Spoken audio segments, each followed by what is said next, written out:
Hello everyone, this is Robert Amann, public speaking, week 3. I decided to do my project on Chuck Jones.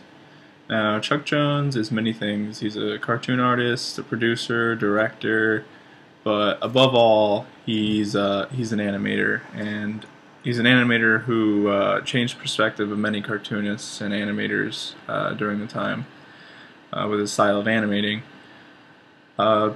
Charles Jones was born on September 21st in 1912, but he passed away on February 22nd in 2002.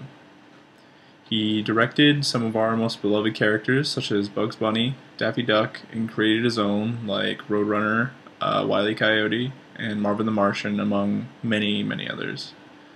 Throughout his career, spanning over 60 years, he made more than 300 animated films. He also won 3 Oscars, and as well as became an honorary Oscar for achieved the honorary Oscar for Lifetime Achievement, as well as become an honorary member for life of the Directors Guild of America.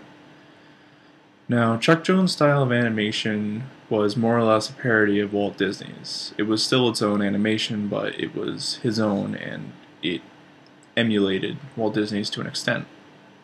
The rules of squash and stretch were ignored, but served different purposes for his animations. Jones typically ignored the laws of gravity and let the character, for example, hang while the character's body would slowly drop from its feet to its waist to its chest to finally its neck and its head, and you just see him dip down and just fly down. And they would drop part by part like that. Or when characters would fall into pieces, say a character fell into a net and the character thought he was going to be safe, he'd fall into blocks of himself and then fall apart, or the character would fall from a height and shatter like glass, and you just see their eyes blinking.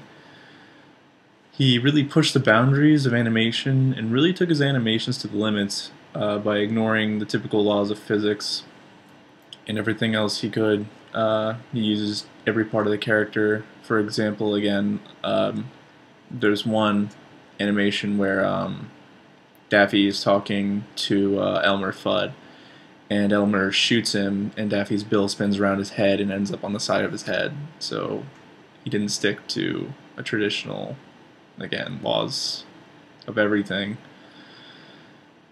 In some of Jones' animations, he even broke the fourth wall, where the character would actually communicate with the viewer, like Wile E. Coyote hanging up a sign. And he also inspired animators to use minimalist backgrounds, which is something he experimented with, becoming successful because it helped refine movement and focus more on animation. Jones really opened up a new door for cartoonists, and let alone animation, and opened the perspective to animators that sometimes typical animations don't have or obey the laws of the universe, but an exaggerated and unusual laws of their own. Thank you.